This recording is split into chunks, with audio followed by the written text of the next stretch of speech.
Oui, bonsoir. Du coup, donc moi je suis musulmane sunnite. Personne n'est parfait. Tout à fait. Ni moi, ni toi, ni Tony. Ah si, c'est Tony un petit peu. Alors ça, il faudra le prouver aussi. Tout comme les croyances. Bah, j'ai ma foi. Mais en fait, moi aussi, on est deux. Sinon, moi, en fait, j'avais fait ma demande quand je pense que c'était Tony, ou je ne sais pas si c'était Jacques, vous étiez en train de discuter avec la personne avant. Ouais. Et vous disiez que vous êtes contre la torture en espace public, oui. Dans toutes les conditions. Oui, absolument. Il n'y a aucun crime qui pourrait justifier qu'on torture des êtres humains dans l'espace public. D'accord. Ok. Moi, j'allais dire en fait que, tu sais, il y a des gens qui ne sont pas forcément musulmans, qui se considèrent humanistes et qui considèrent qu'une personne qui a commis elle-même des atrocités, elle-même, elle mérite ça. Oui, ce que j'ai envie de dire, c'est que c'est pas la... Ok, mais parce que la personne, elle est dictée. C'est pas spécifique. Tu veux dire que c'est pas spécifique à l'islam? Voilà. Moi, par exemple, je suis pour. Je le sais que c'est pas spécifique à l'islam. Parce que j'avais l'impression que c'était un argument contre le fait de forniquer, de taper par 100 coups les fornicateurs. Le fait que c'est puni par une torture en espace public. En fait, ton argument c'était, en tout cas moi c'est comme ça que je l'ai compris. Ton argument c'était, de toutes les façons, n'importe quel acte ne devrait pas être puni par une torture en espace public. Je suis là pour te dire non. Il existe des actes qui, pour moi et pour d'autres personnes, doivent être punis par des tortures, voire en espace public. Oui, ça, je l'ai compris. Mais une fois que tu dis ça, le plus intéressant est de savoir pourquoi tu dis ça. Parce qu'il y a des gens qui vont justifier ça d'une façon, et il y a d'autres gens qui vont justifier ça par la parole d'Allah. Tu vois... Je vois exactement ce que tu veux dire. Donc, par exemple, toi, est-ce que tu es pour la torture des êtres humains dans l'espace public? S'ils ont commis un acte qu'ils méritent, oui. Très bien. S'ils ont commis un acte qui mérite d'être torturé. Exactement. Donc, j'imagine que l'acte doit être très, très grave. Parce que c'est quand même la torture dans l'espace public, c'est pas rien. Oui, mais c'est très, très grave selon ce que moi je considère grave. Peut-être que toi, c'est pas plus grave pour toi. On va voir si c'est selon toi ou si selon d'autres personnes qui ont pensé à ta place. Ok, d'accord. Très bien. Oui, moi je dis, oui, si l'acte est très, très grave. Oui, un homme, une femme, ils ont 20 ans, 21 ans, ils s'aiment. Ils ont décidé d'exprimer leur amour physiquement. Ils ne sont pas mariés. C'est un acte grave qui mérite la torture dans l'espace public? En 2025, non. En 2025, on est en 2026, mais oui, j'ai compris. Oui, c'est vrai. Aujourd'hui, non. Aujourd'hui, non. Très bien. Ça veut dire la parole d'Allah, le verset 24.2, aujourd'hui, il n'est pas valable, il n'est pas applicable. Oui, bien sûr. Très bien. Donc, une parole d'Allah qui n'est pas applicable, c'est parce qu'elle est obsolète, dépassée, caduque? C'est parce qu'elle a été réformée à la lumière de l'époque dans laquelle on vit. Ça veut dire Allah a fait révéler un nouveau verset qui annule celui-ci? Non, c'est pas exactement ça. Il a donné l'autorisation à l'autorité habilitée pour le faire, de faire le ijtihad, et les autres y suivent. Très bien. Ça veut dire qu'il a donné l'autorisation à des êtres humains d'annuler sa parole, si j'ai bien compris. Des êtres humains qui maîtrisent la religion, oui, tout à fait. Je répète, parce que je crois que tu ne l'as pas écouté. Allah a donné, ça veut dire après avoir donné des ordres et des directives, et il a donné l'autorité à des êtres humains d'annuler sa parole.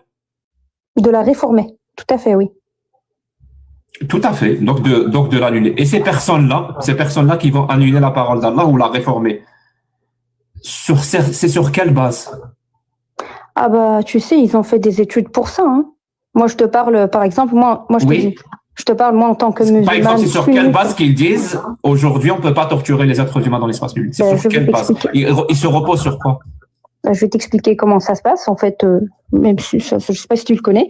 Mais en tout cas, le ijtihad, par exemple, moi, en tant que musulmane sunnite, malikite, marocaine, tu vois, je fais partie du Maroc, et là, il y a une institution qui s'appelle le commandeur des musulmans, Imarat al-Mouminin. Très bien. Si tu Voilà. veux, c'est sur quelle base Non, mais laisse-moi il juste repose finir. cette réflexion sur Juste, quoi?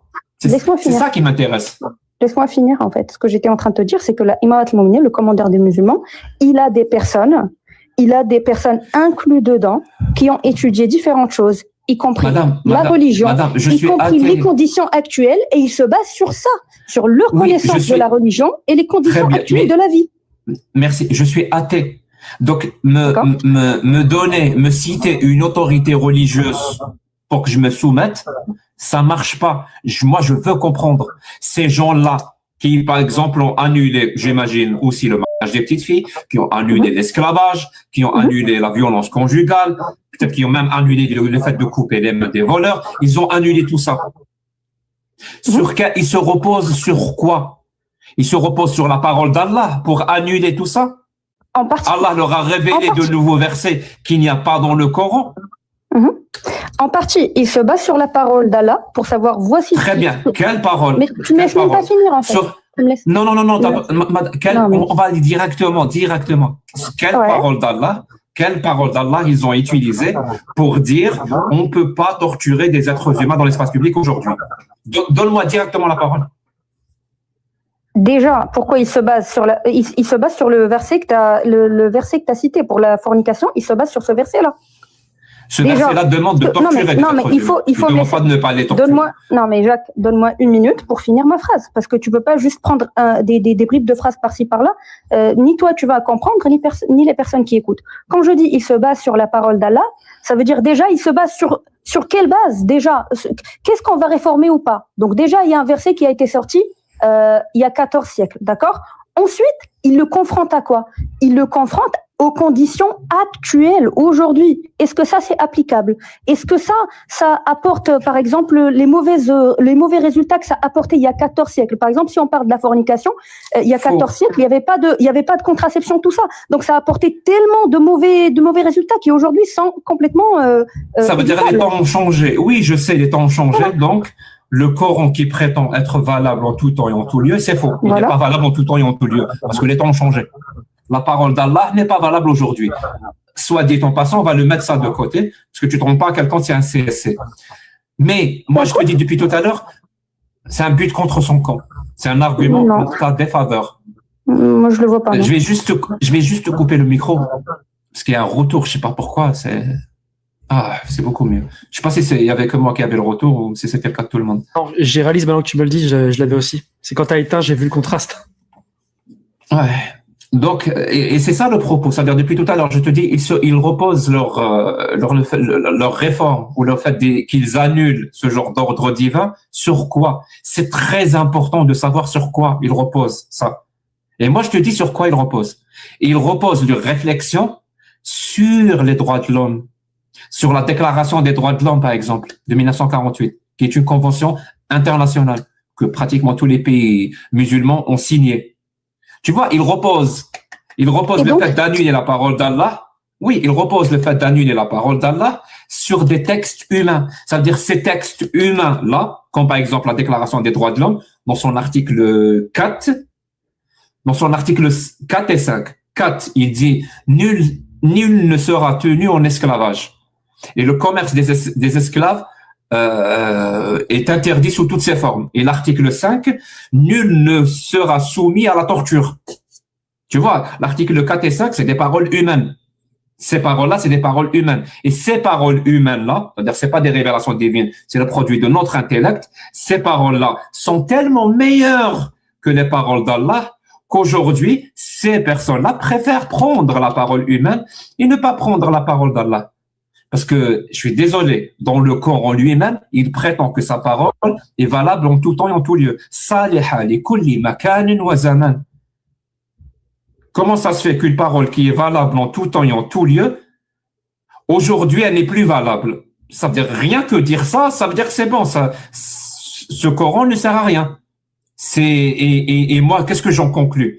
Comment se fait-il qu'une parole divine, c'est Dieu lui-même qui nous a donné des ordres pour appliquer ad vitam aeternam jusqu'à la fin du monde, comment ça se fait que sa parole devient obsolète, parfois même barbare et criminelle avec le temps qui passe? La seule conclusion logique, vraiment, et je te défie de me donner une autre conclusion, la seule conclusion logique, c'est que ces paroles-là du Coran deviennent obsolètes parce que ce sont des paroles humaines aussi, du 7e siècle. De la même façon que les paroles du Vidas, un autre livre religieux, aujourd'hui sont caduques, dépassées, obsolètes, parce que c'est des paroles des êtres humains d'il y a 2500 ans en Inde. De la même façon que la Bible est devenue obsolète, que ce soit le Nouveau ou l'Ancien Testament. De la même façon que le livre sacré des Zoroastriens est devenu obsolète aujourd'hui. Parce que c'est pas des paroles divines, c'est des paroles humaines. Et les paroles humaines, heureusement pour nous, deviennent obsolètes avec le temps qui passe. Parce qu'on apprend de nos erreurs, on apprend de nos expériences, on cumule cette connaissance et on sort quelque chose. C'est ça qu'on appelle le progrès. On a progressé assez au bout de 14 siècles pour voir la parole d'Allah comme une parole qui date d'une autre époque. On peut plus l'appliquer aujourd'hui. Littéralement, un pays aujourd'hui, c'est un pays dans le monde aujourd'hui, d'ailleurs même le Maroc, qui va appliquer le Coran à la lettre, la parole d'Allah, la parole divine. S'il l'applique à la lettre, ça va devenir le pays ennemi numéro 1 dans le monde. On va l'attaquer de partout parce que ça sera une zone où la dignité humaine est complètement bafouée. Il y aura de l'esclavage, on aura des mains, des têtes, il y aura de la torture, les femmes seront... Ça sera horrible, ça sera l'enfer sur terre. T'imagines à quel point on a progressé depuis la parole d'Allah.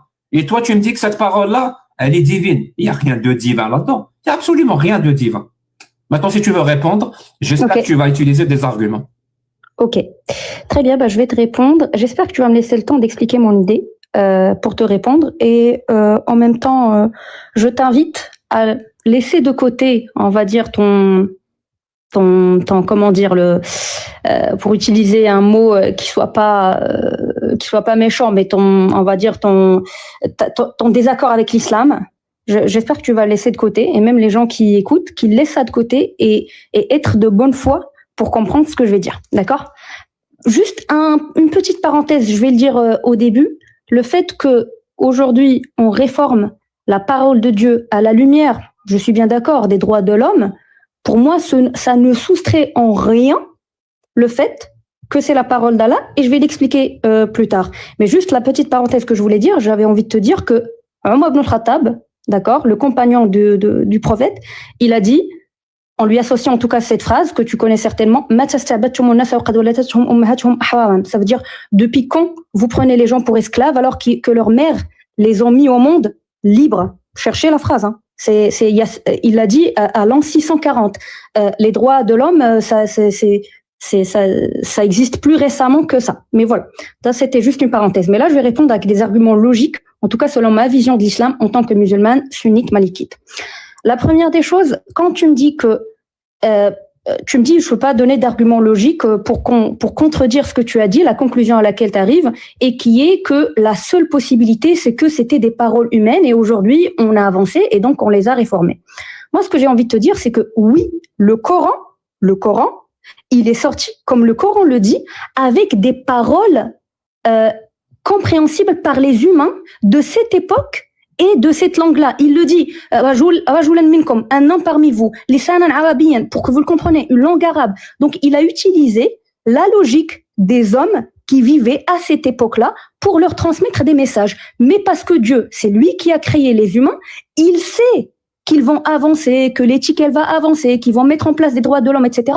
Et il leur a mis, il a mis sur la responsabilité des musulmans, il leur a mis une responsabilité, c'est votre responsabilité de réformer ce message que moi je vous ai envoyé là et de le laisser valide à tout moment et dans tout lieu. Donc, c'est la réponse que je te dis en deux phrases, c'est que le Coran, il est descendu avec la langue que parlaient les gens et avec les arguments et la logique qu'avaient les gens à ce moment-là, mais il a donné la responsabilité aux musulmans de le rendre et de le réformer pour qu'il soit toujours valide et accepté par les gens de l'époque. Voilà. Et une toute dernière phrase que je voulais dire dans ce sens-là, c'est que, en fait, crois-moi, Jacques, Tony, etc., que si il y a 14 siècles, il a descendu le Coran avec les droits de l'homme d'aujourd'hui en mode, vous savez, les droits de l'homme c'est comme ça, la femme c'est comme ci, etc., etc., etc. Soyez sûr qu'on serait même pas en train de discuter de l'islam, parce que les gens à cette époque-là, ils l'auraient même pas accepté,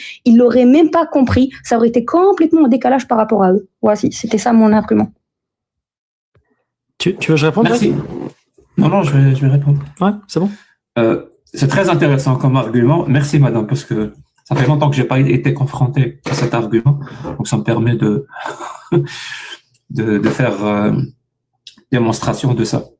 Mais avant de répondre à ton argument, c'est très intéressant que pour condamner l'esclavage et dire que l'esclavage, à l'époque du prophète, il y avait en avance, ils étaient en avance par rapport à la déclaration des droits de l'homme, que tu es parti chercher une parole, non pas d'Abou Bakr, mais de Omar.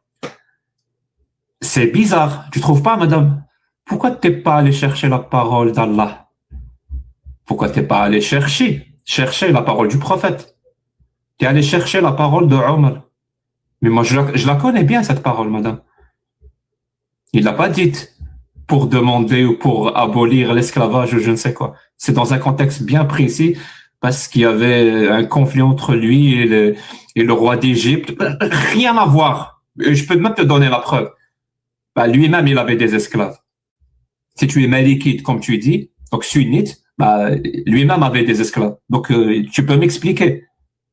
Tu vois, t'es pas allé chercher la parole d'Allah, parce que la parole d'Allah ne condamne pas l'esclavage. T'es pas allé chercher la parole du prophète, parce que le prophète ne condamnait pas l'esclavage. Il possédait lui-même des esclaves. T'es allé chercher une parole obscure qui n'a rien à voir avec le sujet d'un homme comme quoi il était en avance par rapport aux droits de l'homme, alors que lui-même, il possédait des esclaves.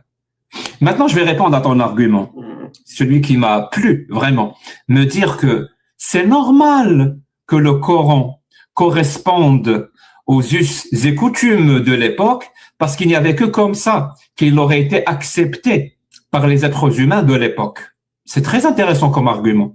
Tu sais pourquoi? Parce que là, on va appliquer, la logique, la rationalité. Si c'est vrai, madame, comment tu vas faire, toi, alors, pour différencier un livre qui contient le verbatim divin et un livre qui contient la parole humaine, disons au 5e siècle, ou au 6e siècle, au 1er siècle, au 7e siècle? S'il n'y a pas de différence, comment tu vas faire la différence, toi, entre une parole divine et une parole humaine? Si c'est la même, sur tous les plans, même dans les lois, même dans la description, pareil, partout, c'est la même parole. Tu vas faire comment pour les distinguer? Dire que ça, c'est une parole divine et ça, c'est une parole humaine. Sachant que les deux font la prétention que c'est une parole divine, bien sûr. Tu veux que je te réponde? Oui, c'est une question directe. Ok. Bah, moi, je vais te répondre. Juste en me basant uniquement sur le texte. Si tu me sors que le texte, non, je pourrais pas. Heureusement que le Coran ils l'ont pas trouvé comme ça dans le Sahara. Il y a un prophète qui est sorti avec, il y a des compagnons, il y a eu toute une période où ils ont. Oui, c'est ce que le texte dit. Non, mais il y a aussi les conditions, comment le prophète il a fait les guerres, les razawat. Oui, mais un livre humain pourrait faire la même chose. Tu viens de le dire, c'est la même chose. Bah, je t'ai dit, je peux pas dire uniquement sur le texte. Comment tu vas faire pour différencier les deux? Bah, pour l'instant, il n'y a pas eu, par exemple, venant de cette époque-là et de cette région-là, est-ce qu'il y a eu un texte avec des conditions, avec un message qui a converti des milliards de personnes qui durent jusqu'à maintenant? Pardon. Donc, s'il y a beaucoup de convertis, ça veut dire que le livre est divin? Est-ce que c'est ça ton argument? Non, tu n'as pas entendu ce que j'ai dit. J'ai dit ce sont plusieurs conditions qui doivent se rassembler. On est d'accord. C'est pas un bon argument. Pardon, excuse-moi. Ça, c'est le sophisme de l'appel à la popularité. C'est pas un bon argument. Je suis d'accord avec toi. Je suis d'accord. C'est pour ça que j'ai pas dit. Alors, comment tu vas faire pour différencier deux livres? Les deux ont la prétention divine et deux correspondent mot à mot aux paroles de l'époque. Comment tu vas faire pour dire ça c'est divin et ça c'est humain? Tu vas faire comment? Je t'ai dit, la dernière phrase, il s'est coupé, je sais pas, c'était juste pour moi. En tout cas, j'ai entendu ton argument. Je t'ai dit, je t'ai répondu. Juste avec deux textes, je ne peux pas. Et personne ne le pourra. Pour moi, c'est tout. Pour moi, en tant que croyante musulmane. Moi, je le peux. Moi, je le peux. Bah, vas-y. En fait, encore mieux. C'est pas moi, je le peux. Tony le peut. Encore mieux, toi, tu le peux. Tu sais pourquoi? Parce que tous les deux, on dispose exactement de la même chose. D'un cerveau qui est capable de raisonner. Un texte de Dieu devrait être comment pour toi? S'il te plaît, une question. Tu vas comprendre. Je suis athée. Juste une Tu dis question, le texte de tant que tu Dieu réponds. devrait être comment? Mais parce que Je tu ne m'as dit, sais je pas, peux faire la madame. différence. Je Parce ne sais que tu même m'as pas dit, de je quel peux faire Dieu la tu parles. différence. Non, Oui, parce que tu as et dit, je peux faire la te le différence. prouver. Je vais te le prouver. Entre un texte humain et un texte divin. C'était ça ma prétention, mon affirmation. Et je vais te le prouver. Moi, je peux, Tony peut, et toi-même, tu peux. Ça s'appelle avoir un cerveau et faire preuve de raisonnement. Et je vais te répondre sur deux volets. Premièrement, pourquoi pour toi le Coran est divin et les autres sont des livres humains? De la même façon que pour un hindou, c'est le Vedas qui est un livre divin. Et les autres sont humains, parce que lui aussi, il va te dire, il n'y a pas de différence, mais c'est quand même le Vedas qui est divin. Ben oui, il a grandi dans une famille qui croit à ça. Ah, toi aussi, tu as grandi dans une famille qui croit à ça. Et ça s'appelle être endoctriné, avoir reçu un héritage, avoir été conditionné, en plus à travers la peur. Même chose pour tous les deux. La peur de l'enfer, la peur de la mauvaise réincarnation. En tout cas, il y a ça qui joue beaucoup. Mais comment tu vas faire la différence? Comment moi je vais faire la différence? Là, on va apprendre un concept qui est très très important en logique et en rationalité, qui s'appelle le rasoir d'Occam. Est-ce que tu le connais? Bien sûr. Tu veux bien nous l'expliquer? Si je me rappelle bien, c'est le raisonnement qui nous permet en fait de trancher sur ce à quoi on croit et ce à quoi on croit pas. C'est ça, non? Continue. Non, C'est pas le exactement ça. début était bien, mais je vois pas où tu veux en venir. En tout cas, moi, ce que je pense, parce que j'en ai déjà entendu parler, je pense que le rasoir d'Occam, c'est le raisonnement, on va dire, qui nous permet de trancher sur ce à quoi on croit et ce à quoi on croit pas, en fonction de l'intérêt, c'est ça? De l'hypothèse? Non. C'est pas ça. Alors, c'est pas ça. Vas-y, je t'écoute. Le rasoir d'Occam, c'est un principe qui a été formulé, je sais pas, au XIIIe siècle, par Guillaume d'Occam, et qui, pour moi, c'est mon hypothèse personnelle pour le coup. C'est un popular opinion. Pour moi, c'est cette formulation de ce principe-là qui a permis à l'Europe de sortir du Moyen-Âge. Vraiment, je le pense, sincèrement. Et ce principe, il a écrit ainsi. Pluralitas non exponenta sine necessitate. Ça veut dire quoi? Ça veut dire que, je vais te traduire ça en français. Ça veut dire nul besoin de multiplier pas les hypothèses, les entités sans nécessité. Voilà. Pluralitas necessita. Oui, sans nécessité. Ça veut dire quoi? Ça veut dire que le rasoir d'Occam te permet, quand tu as un phénomène ou quelque chose à expliquer et que tu as plusieurs explications, ce principe-là te permet de privilégier l'explication la plus rationnelle et la plus logique de toutes les explications. Et comment tu fais ça? Tu vas privilégier l'explication qui est la moins coûteuse en hypothèse ad hoc. Je sais que c'est encore du charabia, mais je vais te l'expliquer par un exemple simple. J'adore cet exemple. D'ailleurs, les gens, mes followers, au bout d'un moment, je pense qu'ils le connaissent sur le bout des doigts. Donc, supposons, madame, j'arrive pas à lire ton nom. Salé la salle. Salé la salle. Mais tu peux dire Salé. Salé, ok. Alors, disons que moi et Salé, on a une chambre, ok? Toi et moi, on a une chambre blindée. Pas de fenêtre. L'épaisseur du mur, c'est de l'acier trempé. Je sais même pas si ça existe. Et il y a une seule porte. Elle est aussi blindée. Toi et moi, on rentre dans la chambre. On dépose un aquarium. À l'intérieur de l'aquarium, on met un poisson rouge. On dépose un chat. On sort de la chambre. On ferme à double tour. On attend une trentaine de minutes. On ouvre la porte. On rentre à nouveau dans la chambre. On voit le chat.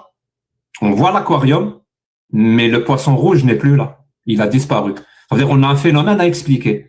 La disparition du poisson rouge. Toi et moi, on ne sait pas ce qui s'est passé. Vraiment, on ne sait pas. On n'a aucune connaissance de ce qui s'est passé à l'intérieur. Est-ce qu'il serait possible pour nous quand même de trancher et de privilégier une explication rationnelle et logique, même si on ne dispose pas d'informations? Ben là, disons qu'il y a 3 personnes qui viennent vers nous donner des explications. La première nous dit, le poisson rouge a disparu de l'aquarium parce qu'il s'est téléporté dans l'océan. Le poisson rouge a disparu parce qu'il s'est téléporté dans l'océan. Si c'est vrai ce qu'il dit, est-ce que ça expliquerait la disparition du poisson? Si c'est vrai ce qu'il dit, bien sûr. Oui, ça expliquerait. Maintenant, c'est pas la plus plausible, on va dire. Mais je on me ne sait pas, en rappelle tout cas, maintenant, pour le moment, on ne sait pas.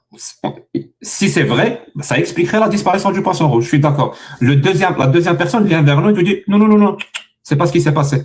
C'est ce qu'il vous raconte ce que vous a raconté la première personne. C'est du bullshit total. Ça n'a aucun sens. En fait, il y a une civilisation extraterrestre qui vit sur la planète Vulcain, qui vénère les poissons rouges. Et quand on est sorti de la chambre, cette civilisation est passée avec leur soucoupe volante invisible. Elle a pris le poisson pour l'emmener sur leur planète.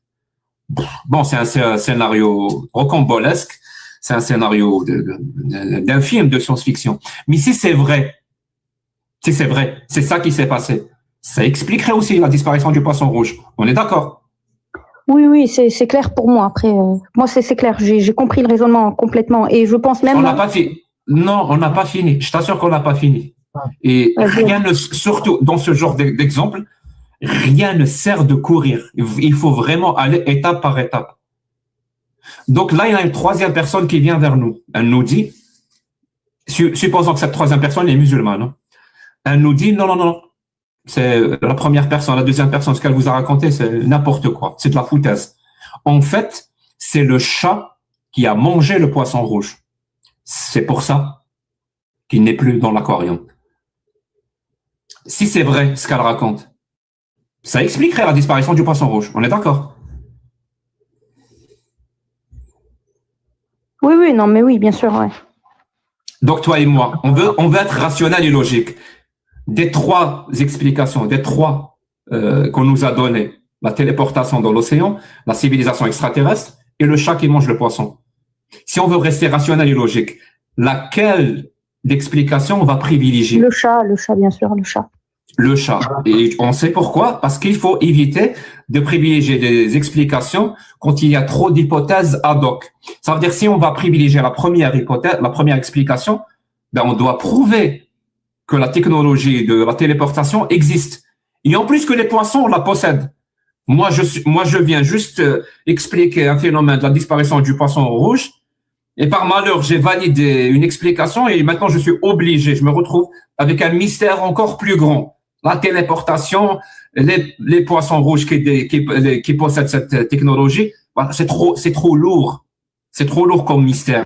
Je viens résoudre un petit mystère, je me retrouve avec un plus grand mystère. Pareil pour la deuxième. Je vais pas la privilégier. C'est encore une hypothèse ad hoc très lourde en mystère. C'est-à-dire, je viens juste expliquer la disparition du poisson rouge. Je me retrouve à prouver l'existence des extraterrestres, qu'ils viennent de la planète Vulcain, qu'ils vénèrent les poissons rouges, qu'ils blablabla et tout ça. Alors que la troisième, j'ai rien à prouver. Le fait est que les chats mangent les poissons rouges fait déjà partie de nos connaissances. C'est déjà une connaissance vraie et prouvée. Donc, j'ai rien à prouver, j'ai rien à démontrer. Donc, c'est l'explication la moins coûteuse en hypothèse ad hoc. C'est pour ça que c'est celle-là que je vais privilégier. Est-ce qu'on est d'accord sur ça? Est-ce que c'est plus clair maintenant le rasoir d'Occam? Oui, c'est beaucoup plus clair. Je me rappelle, on me l'a déjà sorti d'ailleurs pour me dire que l'explication du Coran, que ce soit venu par un homme, écrit par un homme, elle demande moins d'hypothèses et elle est, on va dire, plus plausible que ça soit qu'on ait besoin entre guillemets d'inventer un être comme Dieu, etc. Et donc, finalement, c'est que probablement le Coran a été écrit par la personne qui est Mohammed, voilà, le prophète de l'islam. Je vais te donner des paroles. Hein. Je vais te donner des paroles. Je vais commencer par cette parole. L'homme a autorité sur la femme. Les épouses doivent obéissance à leur mari. Et les épouses désobéissantes, les époux peuvent frapper ou doivent frapper les épouses désobéissantes jusqu'à ce qu'elles obéissent. C'est ça la phrase que je te donne. Voilà, c'est la phrase que je te donne. Ok? Cette phrase-là, elle date du 7e siècle. Je te donne cette information en plus. Moi, toi, on essaie d'expliquer cette phrase. Il y a toujours 3 personnes qui viennent nous voir. La première personne vient nous dire, cette phrase a été prononcée par un être humain de 2026 qui a voyagé dans le temps pour aller leur dire cette parole. C'est la première explication. La deuxième explication, c'est quelqu'un qui nous dit, cette phrase a été dite par le Dieu créateur de l'univers, des galaxies, des trous noirs et tout ce qui s'ensuit, c'est lui qui a dit que l'homme peut frapper son épouse. La troisième explication, c'est quelqu'un qui nous dit, cette phrase a été prononcée par un être humain, patriarcal, misogyne, un homme de son époque. Tous les hommes à cette époque-là étaient patriarcales et misogynes. Et c'est lui qui a prononcé cette phrase. Toi et moi, on veut rester rationnel et logique. Vraiment, on veut rester rationnel et logique. Laquelle des 3 explications on doit privilégier? Le voyageur du temps, le Dieu créateur ou l'homme patriarcal et misogyne? L'homme, bien sûr, mais par contre, ce que j'ai envie de te dire, c'est juste n'associe pas ça à logique, rationnel, ok, mais logique, tu l'as bien dit. Toutes les hypothèses sont logiquement possibles. Rationnel, je suis bien d'accord avec toi, mais d'ailleurs, je vais te répondre. La religion ne répond pas à la rationalité. Moi, je le dis depuis le début. Et juste une petite parenthèse, Jacques. Mais on n'a pas fini le. Juste une parenthèse, Jacques, juste une parenthèse. Quand tu parles du rasoir d'Occam, je vais juste te dire en 2 phrases et après je te laisse dire ton propos. Juste quand on parle du rasoir d'Occam, on est bien d'accord que c'est une façon de simplifier, c'est un principe conservateur. Maintenant, il existe je pense que tu dois le savoir, il existe des cas dans la science, et t'as qu'à demander à ChatGPT, où le rasoir d'Occam a été, en fait, on a démontré que l'hypothèse la moins plausible était finalement celle qui était vraie. Je peux te citer des exemples. J'ai jamais dit l'hypothèse la moins plausible, mais bon, c'est pas. J'ai jamais dit ça. Ou la plus plausible. Je dis qui demande le moins d'hypothèses. Qui demande le moins d'hypothèses. Non plus. Non plus. Bah c'est quoi alors? C'est quoi concrètement? C'est l'hypothèse qui quoi? Merci. C'est pour ça que je t'ai dit j'ai pas fini. Donc je t'ai dit tout à l'heure, je vais aller étape par étape. Donc toi et moi, on veut rester rationnel et logique. La phrase que je t'ai donnée, si on veut rester rationnel, voilà, je vais utiliser que le mot rationnel. Comme ça, tu vas pas non plus aller chercher de loin. Si on veut rester rationnel, cette phrase, elle a été dite par un homme patriarcal et misogyne. Non pas par un homme qui a voyagé dans le temps, non pas par un dieu. Ouais, vas-y. Donc, la phrase que je t'ai donnée, je pense que tu le sais déjà, c'est le verset 4.34 du Coran. C'est-à-dire que tu viens de me dire que le verset 4.34 du Coran, si on veut être rationnel, c'est un homme du 7e siècle qui l'a dit. Ouais, et donc? Là, on passe à la deuxième étape, la plus importante. Et c'est ça qu'on rien, pour l'instant. On va voir. Et c'est là où on ne dit pas ça sur le rasoir d'Occam. Personne ne dit ça. Mais je vais quand même le dire, moi.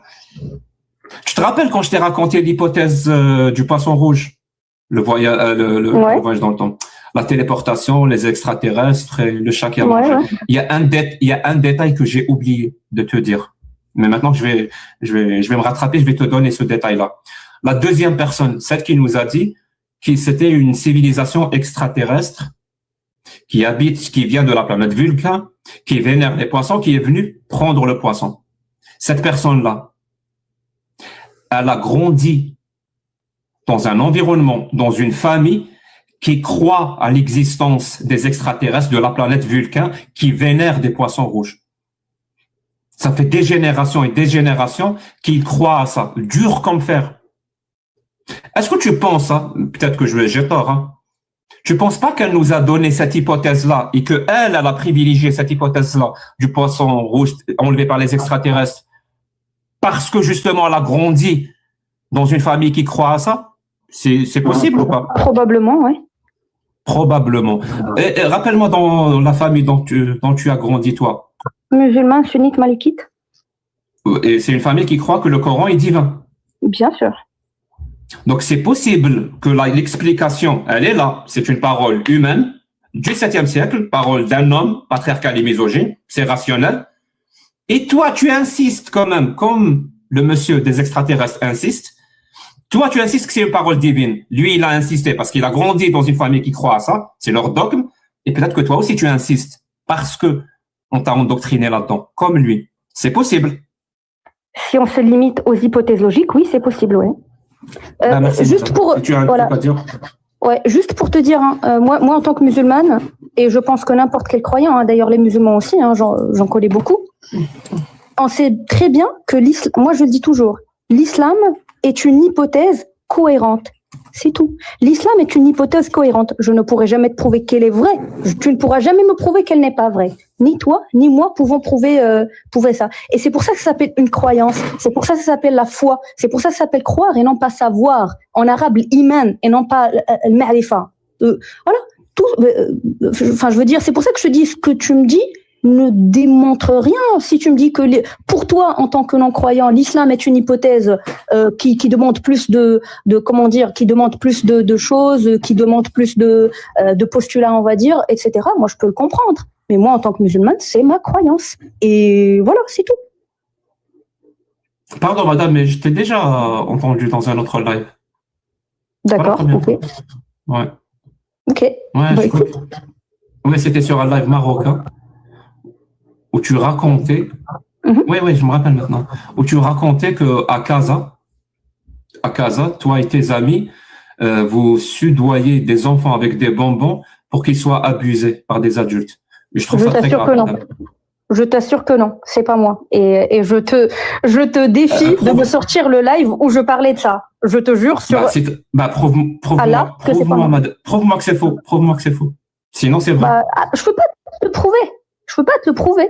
Moi, je peux juste te dire que c'est pas moi, mais je pourrais pas te le prouver. Si finalement c'est ta croyance, non, mais tant que tu ne peux pas le prouver, c'est que c'est vrai.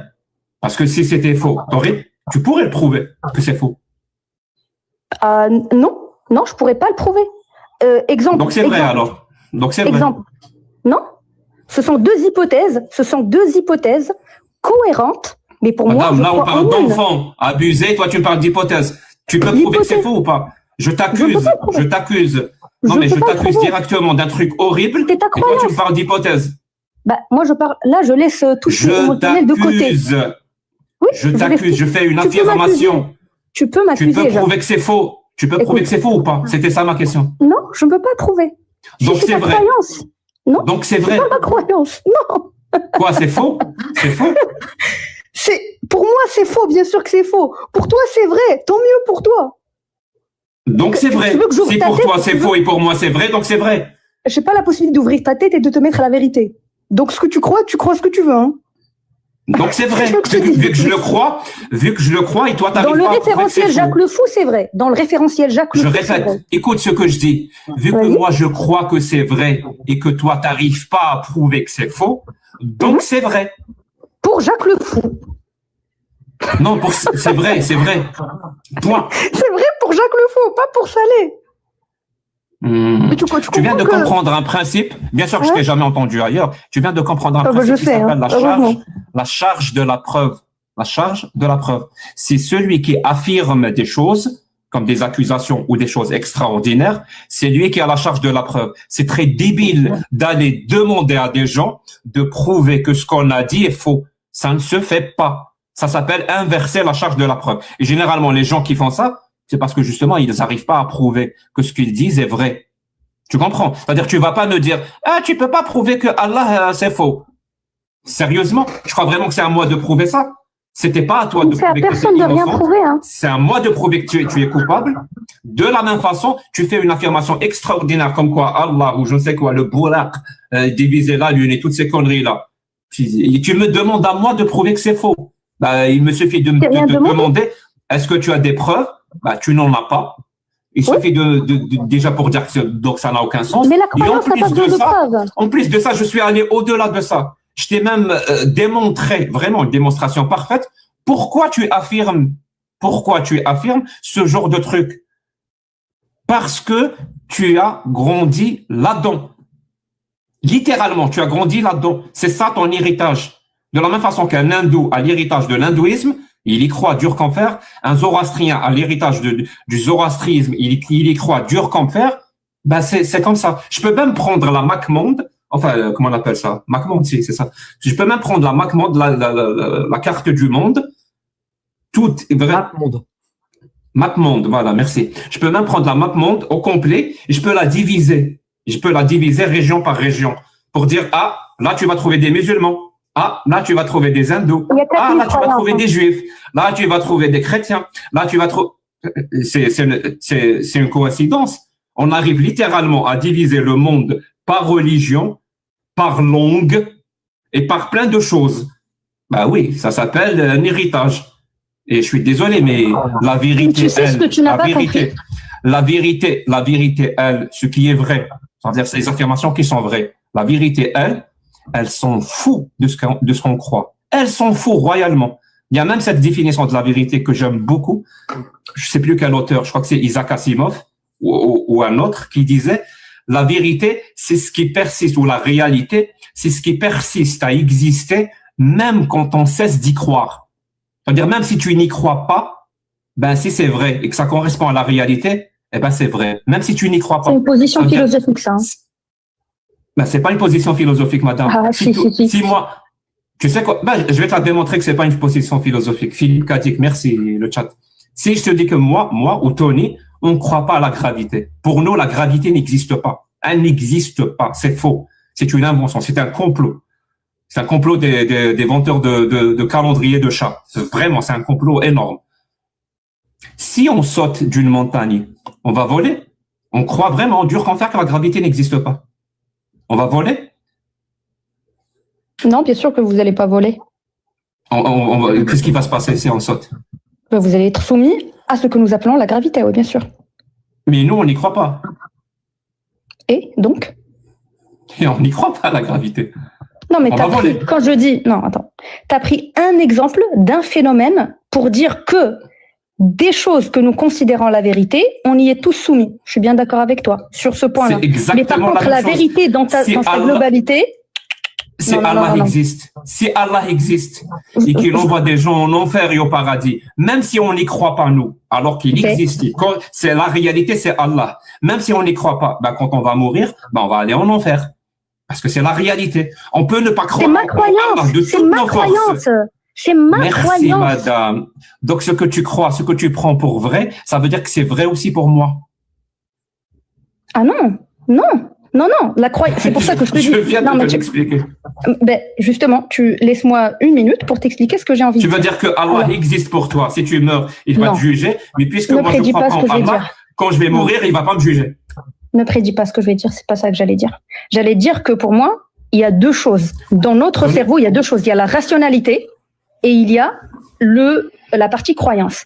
Dans la partie rationalité, en fait, c'est tout ce que tu dis, c'est ce qui est soumis à la rationalité, etc. Dans la partie, et c'est ce qui est régi par les preuves. Dans la partie croyance, c'est tout ce qui n'est pas régi par la preuve. Moi, je peux te démontrer tout ce qui relève du côté rationalité par la preuve, effectivement, les différents phénomènes physiques, etc. Mais par contre, la croyance, moi je sais, je le reconnais depuis le début, je n'ai pas de preuve logique par 1 plus 1 égale 2 de te montrer l'existence de Dieu ou de Allah. Mais j'y crois dur comme fer en tant que musulmane. Mais comme disait tout à l'heure Jacques, en mode tu veux me prouver, tu me demandes de te prouver. Moi je t'ai rien demandé, ne me prouve rien, je te prouve rien. Je demande juste une chose, c'est de respecter ma croyance et que je respecte la croyance des autres. Si tu es athée ou autre, je te respecte, c'est tout. Voilà, c'est tout simplement ça. Merci Saleh. Tu respectes la croyance des autres, toi? Évidemment. Toutes les croyances? Les croyances qui ne mènent pas vers des contradictions ou des choses graves sur le terrain. Jésus, ça veut dire, pour moi, non, en tant que musulmane, mais pour un chrétien, peut-être que oui. Bah, si tu dis que Jésus c'est pas Dieu, c'est pas respecter la croyance des chrétiens, c'est un blasphème ça.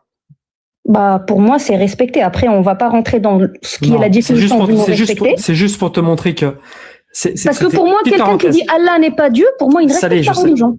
J'ai compris. C'était juste pour soulever ça. C'est compliqué cette histoire de respecter la religion.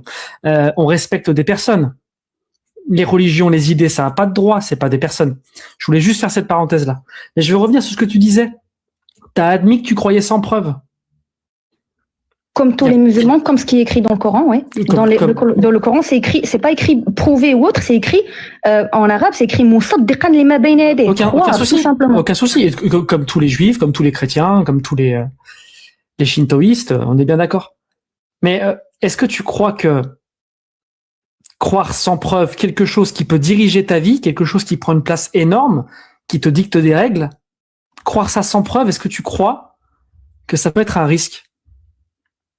Bah non, puisque je vis une vie qui est très bien, moi qui suis musulmane et qui crois en quelque chose que je peux pas prouver par des preuves. Donc non, ma réponse à ta question c'est non. Je ne crois pas, non. D'accord. Si demain on te propose de choisir entre deux lois, une loi de l'islam sunnite et une loi humaine, tu choisiras quelle loi si tu as le choix? Je choisis la loi humaine basée sur l'islam sunnite, qui est la loi marocaine, par exemple. Non, c'est pas ma question. Je t'ai demandé si c'est une loi humaine, athée, on va dire, et une loi d'Allah. En fait, Tony, pour moi, ta question, en tout cas, comment moi je le comprends, dis-moi si je la comprends pas bien. Quand tu me dis choisir entre une loi divine, une loi d'Allah, une loi sunnite et une loi humaine, pour moi, la traduction de ta question, c'est tout simplement, est-ce que je choisis une loi humaine basée sur un dogme ou quelque chose, ou bien une loi humaine basée uniquement sur les droits de l'homme ou quelque chose, ou l'humanité? En fait, finalement, toutes les lois, c'est des lois humaines. Même l'islam, est-ce que c'est Dieu qui est descendu sur ses pieds, entre guillemets, pour faire ça? C'est humain. Mais c'est juste, en fait, quel est le background de ta loi que tu mets? Comment? Attends, redémarre ton micro. T'as un écho. Vas-y, rallume ton micro. Tu m'entends? Ouais. Non, il y a un écho. Ah. T'as changé quelque chose? Attends. Non, c'est bon. Non, rien du tout. Tu m'entends, là? Ouais, bah, ferme ton micro pendant que je parle, comme ça on est sûr, et puis on essaie pas de se couper la parole. T'es en train de dire que c'est des lois humaines? C'est pas une parole divine, le Coran? Je comprends plus. Bah oui, finalement, c'est des lois humaines basées sur la parole d'Allah. Est-ce que c'est Mohamed, c'est un humain ou pas? C'est pas un humain. C'est lui qui a c'est lui qui a récité le Coran avec sa langue, avec la langue arabe. Donc, est-ce que c'est Dieu qui est sorti avec son langage que nous ne comprendrions jamais? Non. Donc finalement, tout passe par le filtre humain. On est obligé. C'est obligé. Tout passe par le filtre humain. La langue, le langage est une propriété de Homo sapiens. Et le message de Dieu, il n'est pas sorti dans les nuages. Il est sorti. T'es sunnite? Mais je suis sunnite malikite, exactement. Et le Coran, c'est pas le verbatim d'Allah. C'est une parole d'Allah modifiée par les humains. Pas modifiée. C'est la parole d'Allah à travers les humains. Ça veut dire quoi à travers? Est-ce que ça veut dire que c'est exactement la parole d'Allah ou ça veut dire qu'il y a un filtre qui a légèrement changé la parole d'Allah? Il a interprété, pas changé, il a interprété. Exemple à toi. Je te donne un exemple. Quand tu passes un texte de l'arabe en français, est-ce que tu le changes ou tu l'interprètes? Je sais pas, peu importe. Si je suis pas traducteur et puis quand je passe d'un texte à l'autre, j'interprète pas une parole divine parfaite, immuable en tout temps et en tout lieu. Tu comprends le souci? Je vais te lire un verset. C'est le verset, la sourate 33, verset 36. Parce que depuis tout à l'heure, on n'a pas assez appuyé là-dessus. Tu nous as dit que la parole d'Allah, elle pouvait s'adapter au contexte parce que il a donné la responsabilité aux hommes à travers leur cerveau de prendre des décisions avec les connaissances pour pouvoir changer les lois. Dis-moi, est-ce que ce qui est écrit dans le Coran, ça peut être faux? Non, il peut pas être faux, absolument. Il peut dans l'absolu. Ok, il peut pas être faux dans l'absolu. Ok, bah je vais te lire ça. Sourate 33, verset 36. Il n'appartient pas à un croyant ou une croyante, une fois que Dieu et son messager ont décidé d'une chose, d'avoir encore le choix dans leur façon d'agir. Et quiconque désobéit à Dieu et à son messager s'est égaré, certes, d'un égarement évident. Tu te rappelles, Jack, il t'a dit que l'interdiction de l'esclavage, c'était écrit nulle part. Tu vois? L'interdiction du mariage des enfants, c'est écrit nulle part. Bah non, c'est même... Nulle part dans le Coran. Hein. Par contre, moi, je crois en la Sunna aussi. Hein. Oui, bien sûr. C'est écrit nulle part dans la Sunna. La preuve, le prophète s'est marié avec une enfant. Donc, en fait, c'est halal. C'est même pire que... C'est pas c'est écrit nulle part. C'est que c'est écrit que c'est autorisé. Exactement, c'est halal. Et dans la Sunna et dans le consensus, et dans le madhab al-maliki. C'est même pas la peine d'aller. C'est halal. C'est écrit que c'est autorisé. Exactement. Tout à fait. Et tu nous as pas montré de sources qui interdisent ça. Par contre, moi, je te montre une source qui dit l'inverse de ce que tu as dit. Vous êtes obligé. Vas-y, dis et après je réponds. Il ne vous appartient pas à un croyant, une croyante, une fois que Dieu et son messager ont décidé d'une chose, d'avoir le choix quant à la façon d'agir. C'est-à-dire, si Allah a interdit le porc, tu vas pas dire non, aujourd'hui, le porc, c'est autorisé. Tu n'as plus Si Allah, le choix dans ta façon si d'agir. S'il a Allah a interdit rendu l'alcool, halal. tu n'as plus le droit de faire à ta guise et de dire non, aujourd'hui, l'alcool. c'est Si, autorisé. Jacques, en fonction des conditions, si. Tu le sais très bien. Tu sais très bien que Omar ibn Khattab. Donc, ce verset- Tu sais très bien, je vais juste dire un truc à Jacques. Tu sais très bien que Omar ibn Khattab, il a interdit de couper la main aux voleurs quand c'était des conditions difficiles. Est-ce qu'il a changé la parole d'Allah ou pas? Bah, Allah dit qu'il faut couper la main du voleur. Et lui, il dit. Et Omar ibn Khattab, La- qui la était juste réponse quelques est- dizaines d'années Bah, la après. réponse est oui. Oui, ça veut dire, imagine, hein, vraiment, parce que tu te rends pas compte que c'est encore un CSC. Ah, j'ai oublié la caméra, je suis désolé. Imagine, nous, c'est 1400 ans plus tard. Lui, Omar ibn Khattab, 10 ans plus tard, il s'est rendu compte que la parole d'Allah n'avait pas de sens.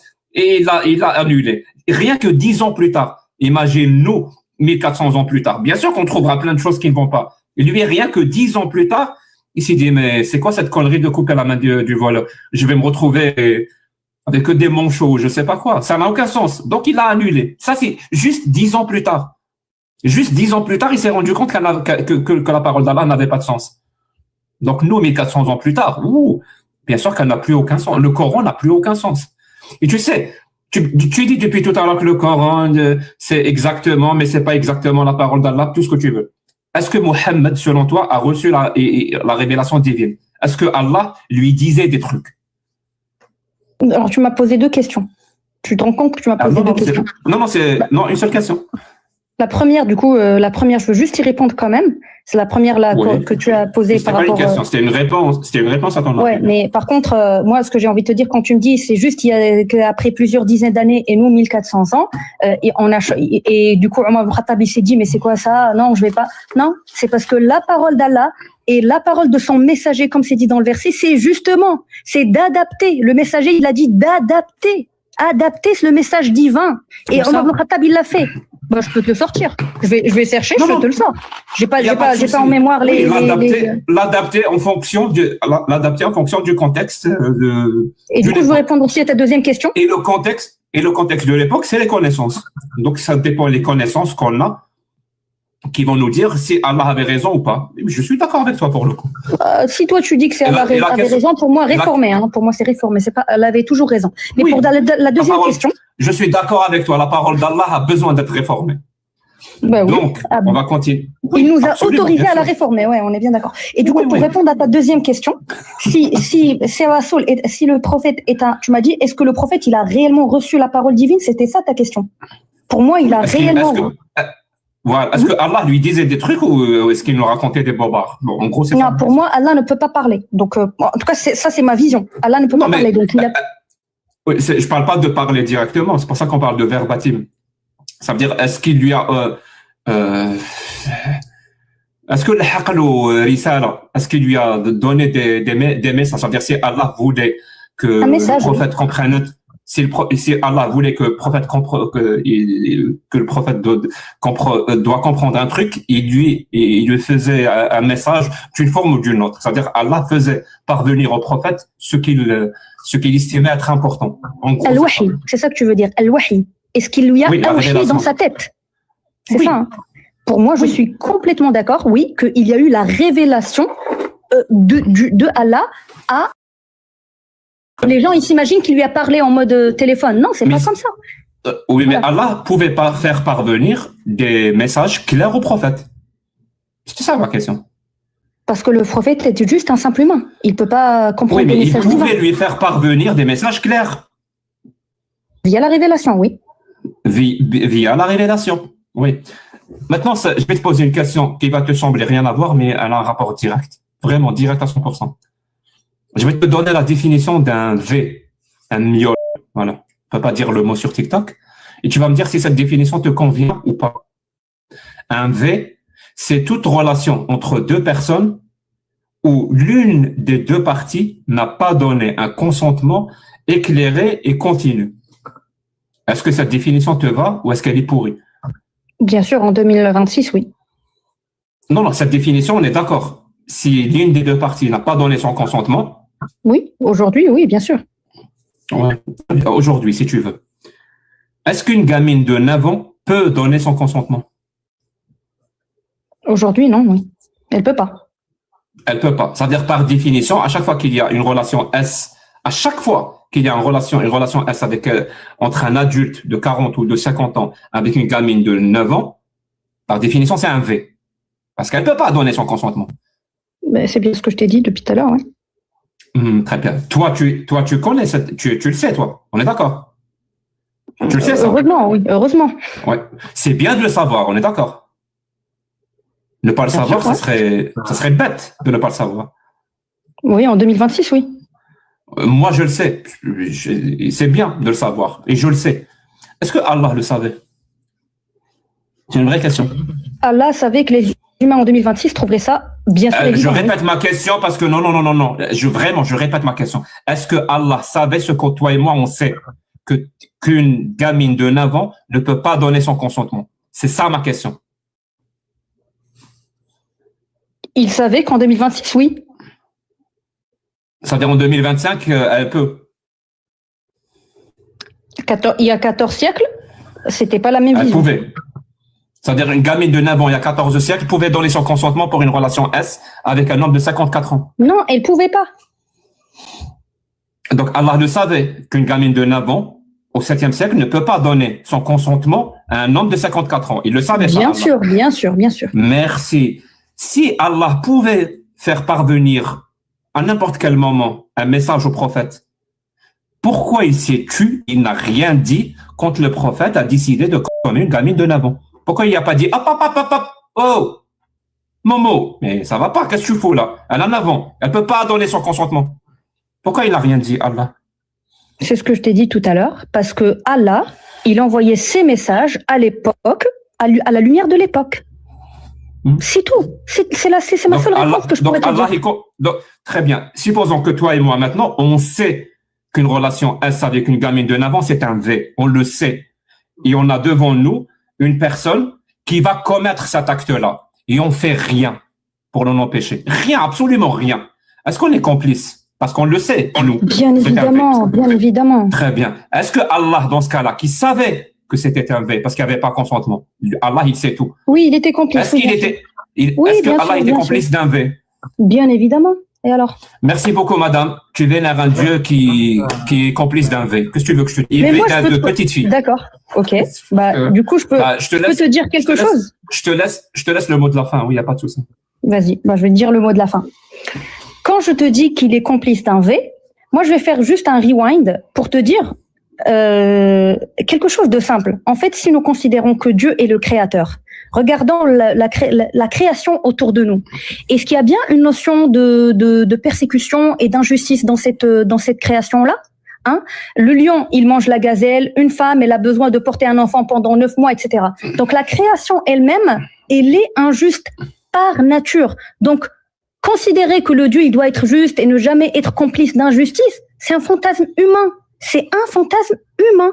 Il est sûr que le Dieu, Allah, tout ce que tu veux, il est plausible qu'il ressemble plus à l'œuvre de sa création, et on voit bien que la nature telle qu'elle est faite, en tout cas telle que nous la comprenons, on va dire que sa fonction objective, ce qu'elle essaie de maximiser le plus, ce n'est pas la justice individuelle, c'est surtout la continuité. Voilà, c'est tout ce que je voulais dire. Donc, je peux utiliser mon aspirateur pour enlever tout ce brouillard et pour voir plus clair? Je peux? Parce que je t'ai dit que c'était le mot de la fin, mais... Vas-y, mais du coup, pour moi, c'était mon mot de la fin, en tout cas. Voilà, vraiment, on a Tony avec nous. Tony, c'est quelqu'un de bien. Voilà, Tony, c'est quelqu'un de bien. Est-ce que, si je te raconte son histoire et je te dis, c'est quelqu'un de bien, il ne fait que le bien, vraiment. Samedi, il a nourri des SDF. Dimanche, il a participé à nettoyer son quartier. Lundi, il est allé dans un foyer pour animaux abandonnés. Et il a apporté son aide, il a apporté de la nourriture. Mardi, et il a été complice d'un V d'une petite fille. Mercredi, il a fait une fête où il a honoré ses parents, et il les a invités pour Noël, et tout ça, tout ça. Est-ce que Tony est toujours quelqu'un de bien ou pas? Par rapport à l'histoire que je viens de te raconter. Je ne sais pas si j'ai tout bien entendu, parce qu'à un moment ça a coupé, mais selon ce que j'ai entendu, oui, c'est quelqu'un de bien. Tu as dit que des bonnes choses. Je t'ai dit, peut-être que ça a coupé au mauvais moment, mais je t'ai dit que mardi, Tony était complice de V d'une petite fille de 9 ans. Ah, j'ai pas entendu ça. Oui, non, c'est une mauvaise personne, oui, bien sûr. Donc on peut pas dire que Tony est bon. Évidemment, oui. Quand on est complice d'un V d'une petite fille de 9 ans, on peut pas dire qu'on est bon. Tu as dit toi-même que Allah était complice d'un V d'une petite fille de 9 ans. On peut conclure que Allah n'est pas bon? Selon la vision humaine, oui. Non, ça, la tienne. Je suis un humain. C'est Oui. normal. Et donc, dis-moi. Et donc, je te l'ai dit depuis tout à l'heure. Tu as dit que Allah est complice d'un V d'une petite fille de 9 ans. Allah est injuste, si c'est on ça est que tu veux dire? Non, pas bon. Pas bon. Bon, c'est un terme qui est pour moi équivoque. Si tu veux, mais est-ce que je peux l'entendre? C'est quoi bon pour toi? Mais pour moi, injuste, c'est clair. Est-ce que je peux l'entendre? Tu m'as pas donné d'équivoque quand il s'agissait de Tony. Tu as répondu. Là, quand il s'agit d'Allah, tu m'invoques c'est équivoque, c'est réciproque, c'est. Oui, mais parce que, en fait, quand tu me dis, moi, en tout cas, comment j'ai compris bon pour Tony, Oui, alors, Allah est bon ou pas? Selon ce que tu me dis, qu'est-ce que c'est que bon pour toi? Selon toi. Moi, j'ai pas de définition de bon pour Allah. Je l'ai pas. Est-ce que Allah est bon? Mais littéralement, c'est ma question. Mais pour moi, Allah est au-delà de bien ou mal. C'est lui qui crée le bien ou le mal. Est-ce que c'est un Dieu qui est bon ou c'est un Dieu qui n'est pas bon? Tu comprends ce que je te dis ou pas? Pourtant, c'est clair. Littéralement, je pose cette question à n'importe quel croyant, il pourra me répondre du tac au tac. Pourquoi tu bugs? Je ne bug pas, mais je te dis. Alors, tu comprends la logique? Jacques, tu comprends la logique? J'ai l'impression que tu es quand même un peu logique quand même. Attends. Est-ce que je te dis, Dieu est au-delà du bien et du mal. Dieu est au-delà du bien et du mal. Allah est bon ou pas? T'arrives pas à répondre à cette question, c'est grave. L'ensemble vide. Voilà ma réponse. L'ensemble vide. Est-ce que pour moi, est-ce que 2,3 Allah est un ensemble vide. Voilà. 2,3 étant un nombre de n. Ensemble vide pour moi. Tony, il y a quoi à l'intérieur d'un ensemble vide? Il n'y a rien. Il n'y a rien. Donc Allah, c'est. Donc il n'existe pas. C'est rien. Donc Allah, il est bien, c'est l'intersection. Merci, madame. L'ensemble vide. En tout cas. Allez, bonne soirée. Merci, Salé. Bonne soirée, madame. Au revoir. Prends soin de toi. Au revoir.